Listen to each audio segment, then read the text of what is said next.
Hi అండి. Welcome to Missamma చెప్పే కథలు. కథ పేరు మరక. రచయిత్రి మజ్జి భారతి గారు.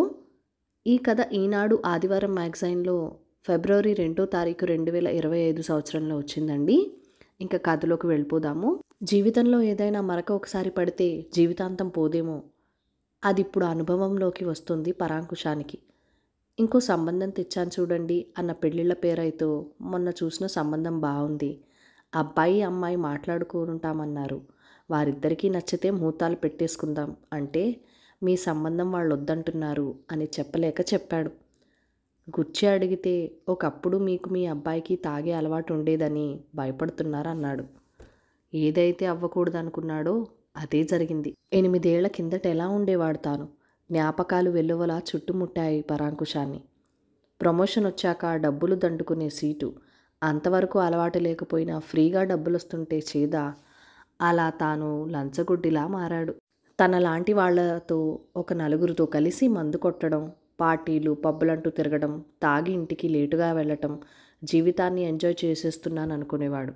అటువంటి తాను మారాల్సిన పరిస్థితికి ఎందుకొచ్చింది? కొడుకు తనలా మద్యానికి బానిసయ్యాడని తెలియటం వల్ల కదా. అదెలా తెలిసింది? ఆ రోజు మా డాడీనా ఏమనుకోర్లేరా, కొడుకు కూడా తనంతటి వాడయ్యాడని గర్వపడతాడు. ఫోన్లో కొడుకు మాటలు. అవతల వాళ్ళు ఏమన్నారు? నో ప్రాబ్లం, డాడీ బాగా సంపాదిస్తున్నారు, ఇంతకీ పార్టీ ఎక్కడా? మందొకటేనా ఇంకేమైనానా? కొడుకు మాటల్ని విన్న తనకి ఆకాశం బద్దలై మీద పడ్డట్టు అనిపించింది. ఫోన్లో విన్న పబ్బుకే వెళ్తే అక్కడ నలుగురు ఫ్రెండ్స్తో తాగుతూ కొడుకు ఫోన్ చేస్తే ఫ్రెండ్స్ ఇంట్లో ఉన్న చదువుకుంటున్నా అని సమాధానం. అప్పుడే అబద్ధాలు చెప్పటం మొదలుపెట్టాడనమాట. తాను కూడా మొదట్లో అలాగే క్యాంప్కి వెళ్ళానని, ఆడిట్ అవుతుందని, రాత్రంతా ఆఫీస్లోనే ఉన్నానని, ఫ్రెండ్స్ బలవంతం చేస్తే తాగాల్సి వచ్చిందని, ఆ తర్వాత నా సొమ్ము నా ఇష్టం, నువ్వెవరు అడగడానికి అంటూ ఇంటికి కావాల్సినవన్నీ తెచ్చి పాడేస్తున్నాను కదా, తాగడం సోషల్ స్టేటస్ అని కూడా తెలియని మొద్దువి అంటుండేవాడు. ప్రతిరోజు తాను వచ్చేటప్పటికి కొడుకు పడుకుంటున్నాడు అనుకున్నాడు, కానీ వాడికి తెలియదనుకున్నాడు. కానీ ఎదిగిన కొడుకు తనని గమనిస్తున్నాడని, తన మార్గంలోనే నడుస్తున్నాడని తెలుసుకోలేకపోయాడు. ఆ వయసులో తాగుడుతోనే ఆగిపోతారా? మందు పక్కనే డ్రగ్స్ మేమున్నామంటాయి. ఆ పైన వాళ్ళు కంట్రోల్లో వాళ్ళు ఉండగలరా? ఒక్కసారి వ్యసనం అంటూ అలవాటైతే ఎంతకైనా దిగజారిపోతారు. అది తనకు అనుభవమే. అసలే ఉడుకు రక్తం. పేపర్లలో ఎన్ని చూడడం లేదు. దొంగలుగా మారిన స్టూడెంట్స్, తాగిన మైకంలో ఫ్రెండ్స్ మధ్య గొడవ, ఒకరు హత్య, అడిగిన వెంటనే డబ్బులు ఇవ్వలేదని తండ్రిని కత్తితో పొడిచిన కొడుకు. పేపర్లో హెడ్డింగ్స్ భయపెడుతున్నాయి. తన కొడుకుని అటువంటి పరిస్థితుల్లో ఊహించుకుంటేనే తల బద్దలైపోతుంది. ఒక్క పెగ్గేస్తే అనిపించింది. కాళ్ళు కౌంటర్ల వైపు లాగాయి. కానీ బుద్ధి బయటికి నడిపించింది. ఇప్పుడేం చెయ్యాలి? తాను మారకపోతే కొడుకు తన తోవలోనే తప్పదు, మారాలి. అప్పటి నుంచి ఆ అలవాటు మార్చుకోవడానికి తాను ఎంత కష్టపడ్డాడో. ఇంట్లో చెప్పకుండా క్యాంప్ అంటూ డీ అడిక్షన్ సెంటర్లు చేరి అలవాటైన మందుని పడకపోయేటప్పటికి ఒళ్ళంతా మంటలు, తిమ్మిర్లు, కళ్ళు తిరగపోతున్నట్టు మానసికంగాను శారీరకంగాను ఎంతో యాతన పడ్డాడో. ఆ మెడిసిన్ వాడుతున్నప్పుడు, చికిత్సలో భాగంగా కొంచెం మందు తాగినప్పుడు గుండె ఆగిపోతుందేమో అన్నంత వేగంగా దడదడగా కొట్టుకునేది. ఆయాసం, ఏదో అయిపోతుందన్న భయం, చికిత్సలో చనిపోతానేమో అని భయమేసింది. నరకం అనుభవించాడు. ఆఖరికి ఎలాగైతేనే ఆ పాడు అలవాటు నుండి బయటపడ్డాడు. అప్పటి నుండి ఇంటికి త్వరగా వచ్చి కొడుకు కోసం చూస్తూ, వాడు బాగా తాగొచ్చి ఫ్రెండ్ బర్త్డే పార్టీ అని ఒక్కరోజే మా ఫ్రెండ్స్ ఛాలెంజ్ చేశారు డాడీ, నేను తాగలేనని. అందుకే ప్లీజ్ అంటూ మరో రోజు, తాగితే తప్పేంటి డాడీ, మీరు కూడా తాగుతున్నారు కదా అంటూ ఇంకో రోజు. వాడిని చూసి ఎంత బాధపడ్డానో, వాడిని మార్చడానికి ఎంత కష్టపడ్డాను. అప్పుడు అర్థమైంది నాకు, తాగుతున్నప్పుడు తన భార్య సుమతి ఎంత బాధపడిందో.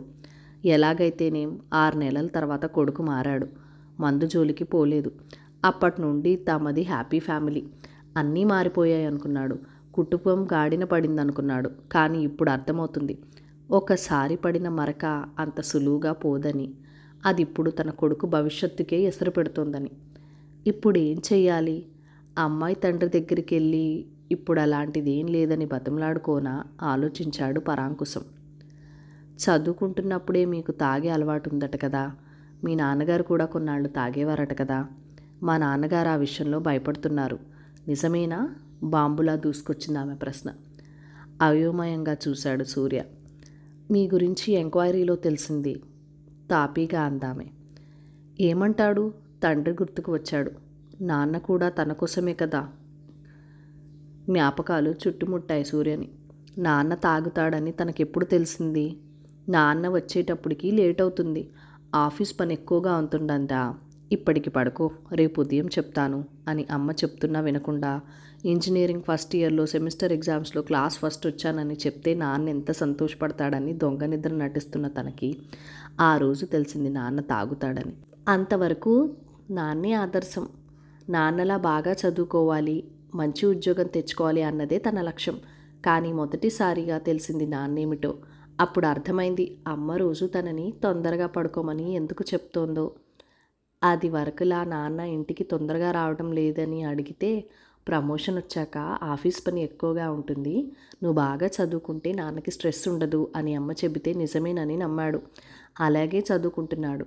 ఆ రోజు అర్ధరాత్రి దాటాక వచ్చిన నాన్న మాటలు వింటే నాన్నలా అనిపించలేదు, వేరే వ్యక్తిలా అనిపించాడు. ఏదైనా పార్టీ ఏమోనని అనుకున్నాడు ముందు. ఎదిగే వయసు, ఆలోచన పరిధి పెరుగుతోంది. నాన్నను గమనించడం మొదలుపెట్టాడు. ప్రమోషన్ వచ్చాక నాన్న పూర్తిగా మారిపోయాడనే విషయం అర్థమైపోయింది. ఆ విషయం తన వరకు రాకుండా ఉండటానికి అమ్మ పడే తాపత్రయమో గమనించాడు. తాగిన వాళ్ళ గురించి అందరూ ఎందుకంత భయపడతారు? అర్ధరాత్రి దాటాక ఇంటికొచ్చిన నాన్న ప్రవర్తన చూస్తుంటే తెలుస్తూనే ఉంది. పెద్దవాడవుతున్న వాడికి తెలిస్తే బాగుండదు. ఆ తాగుడు మానేయండి అని అమ్మంటే నాన్న చెయ్యి చేసుకోవడం, శబ్దం బయటికి రాకుండా అమ్మ ఏడవటం, ఏమీ జరగనట్లు తెల్లవారి తనతో మామూలుగా ఉండటం, తనకు తెలియకూడదని అమ్మ, తనకి తెలుసుననే విషయం అమ్మ గ్రహించకూడదని తాను దాగుడు మూతలు ఆడుతూనే ఉన్నారు. డ్రగ్స్, ఆల్కహాల్ వాడకం కాలేజ్ క్యాంపస్లో తగ్గించడానికి ఇచ్చిన సెన్సిటైజేషన్ ప్రోగ్రాంలో ఒక షార్ట్ ఫిలిం.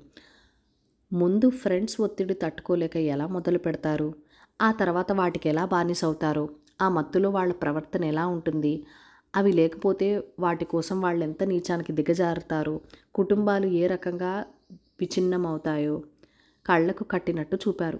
ఇంట్లో ప్రత్యక్షంగా చూస్తూనే ఉన్నాడు. ఏదో చేయకపోతే ఈ కౌన్సిలర్ చెప్పినట్టు నాన్న తమకి దక్కడు. కొన్నాళ్లకు తమ కుటుంబం కూడా ఈ షార్ట్ ఫిలింలో చూపించినట్టే ఆ ఆలోచన భరించలేకపోయాడు సూర్య. అమ్మ ఎంత నరకం అనుభవిస్తుందో ప్రత్యక్షంగా చూస్తున్నాడు. అప్పుడు అనిపించింది, ఏదో చెయ్యాలి, చేసి నాన్నను మార్చాలి. అమ్మ ముఖంలో మళ్ళీ సంతోషం చూడాలి. తాను అడిగిన ప్రశ్నకు సమాధానం చెప్పకుండా ఆలోచనలో మునిగిపోయిన సూర్యని గమనిస్తూనే ఉంది స్రవంతి. అదే కాలేజీలో చదివిన, ఆఫీస్లో తన సీనియర్ని ఇతని గురించి అడిగితే, నాకు పరిచయం లేదు కానీ మంచివాడు, చెడు అలవాట్లు లేవు, ప్రొయాక్టివ్గా ఉండేవాడు, మంచి సంబంధమే అన్నాడు. ఉదయం నాన్నేమో ఈ సంబంధం మంచిదనుకున్నాం కానీ తండ్రి కొడుకులిద్దరికీ తాగుడు అలవాటు ఉండేదట. ఒకసారి అలవాటున్న వాళ్ళకి అలవాటు అవుదన్న గ్యారంటీ ఏంటి? మనకి సంబంధం వద్దు, ముందనుకున్నట్లు నువ్వు అబ్బాయిని కలవకు అన్నారు. అదే మాట తన కొలీగ్తో చెప్తే వాళ్ళ నాన్న సంగతి తెలియదు కానీ సూర్య మాత్రం మందు ముట్టడు. నీకు ఫన్నీ ఇన్సిడెంట్ చెప్పనా? యాన్యువల్ డే సెలబ్రేషన్స్ అయ్యాక ఆర్గనైజర్స్ అందరూ మందు పార్టీ చేసుకుని వెళ్తుంటే నైట్ పెట్రోలింగ్ పోలీసులకు దొరికిపోయాం. అందరూ బ్రీత్ టెస్ట్లో ఫెయిల్ అయ్యాం. సూర్య దగ్గరికి వెళ్తే మందు కంపు కొట్టేది, కానీ బ్రీత్ టెస్ట్లో నెగిటివ్ వచ్చేవాడు. పోలీసులకి పిచ్చెక్కిపోయేవారు. ఎన్నిసార్లు బ్రీత్ టెస్ట్ చేసేవారో వాడికి. ఆఖరికి షర్టు తీసి వచ్చాడు. అప్పుడు అర్థమైంది అందరికీ, వాడు తాగలేదు, షర్టు మీద వంపుకున్నాడని. ఏంటయ్యా ఇది అని పోలీసులు అడిగితే, తాగినట్టు యాక్షన్ చేయకపోతే సీనియర్స్ ఒప్పుకోరు సార్, అందుకే ఇలాగ అన్నాడు. అది తలుచుకొని ఇప్పటికీ నవ్వుకుంటాం. నాకు తెలిసి సూర్యకి ఏ దురలవాట్లు లేవు. మీ నాన్నకి రాంగ్ ఇన్ఫర్మేషన్ వచ్చినట్టుంది అనేశాడు. ఇతన్ని చూస్తుంటే తన కొలీగ్ చెప్పిన మాటలు నిజమేమో అనిపిస్తుంది. కానీ ఇతనేమిటి, ఏమీ మాట్లాడడు. సరే, ఒక రాయి విసురు చూద్దామని. నాకు తాగేవాళ్ళంటే చాలా అసహ్యం అంది. నేను అటువంటి వాడిని కానని అంటాడేమో అని చూస్తే తానేమీ సమాధానమే చెప్పలేదు. మీరన్నది నిజమే అన్నట్టు తలూపాడు. ఇంకేమాలలో తోచక, తాగేవాళ్ళ కుటుంబంలోకి పంపిస్తే కూతురు భవిష్యత్ ఎలా ఉంటుందో అని మా నాన్న భయపడుతున్నారు అంది. అప్పుడైనా నిజం చెప్తాడేమో అని. ఏ తండ్రి అయినా పిల్లల భవిష్యత్తు గురించి ఆలోచిస్తాడు. మీ నాన్నగారిలా అలా అనుకోవడంలో తప్పేం లేదు. ఆ విషయంలో మీ నాన్నగారి నిర్ణయాన్ని నేను అర్థం చేసుకోగలను అంటూ లేచాడు. ఏం చేయాలో తెలియక ఆఖరికి అస్త్రంగా, మీ నాన్నగారి గురించే అలా నటించారు కదా అంది. అంతే, లేచి వెళ్ళబోతున్న వాడాగి ముందు ఆశ్చర్యంతో, ఆ తర్వాత దొరికిపోయానన్నట్లు తనలో తానే నవ్వుకుంటూ వచ్చి కూర్చున్నాడు తనెదురుగా. అంటే తన అంచనా కరెక్టే అనమాట. ఆ వయసులోనే అంత బాధ్యతగా కుటుంబం గురించి ఆలోచించాడంటే అతను కుటుంబానికిచ్చే ప్రాధాన్యం అర్థమవుతుంది. ఈ కాలంలో తాగని వాళ్ళెవరుంటారు? అటువంటిది వాళ్ళ నాన్నని మార్చడం కోసం తాగినట్టు నటించాడంటే నిజంగా అభినందించదగ్గ విషయం. అటువంటి వాడు తన కుటుంబాన్ని కూడా బాగా చూసుకుంటాడు అనుకుంటూ సూర్య వైపు చూసింది. తననే తదేకంగా చూస్తున్నాడు. ఆ చూపుల్లో నీకు పడిపోయాను, నిజాన్ని గ్రహించావన్న అభినందన. సూర్య చూపులు చూశాక ఆ అబ్బాయినే పెళ్లి చేసుకుంటానని నాన్నకెలా చెప్పి ఒప్పించాలా అని ఆలోచనలో పడింది స్రవంతి. కథ సమాప్తం. ఈ కథ మీకు నచ్చినట్లయితే కనుక లైక్ చేయండి, షేర్ చేయండి, మన ఛానల్ని సబ్స్క్రైబ్ చేసుకొని మీ సపోర్ట్ ఇవ్వండి. మీ అమూల్యమైన ఫీడ్బ్యాక్ ఏదైనా ఉంటే నాతో కామెంట్ సెక్షన్లో కూడా షేర్ చేసేసుకోండి. Thank you for watching. Bye bye.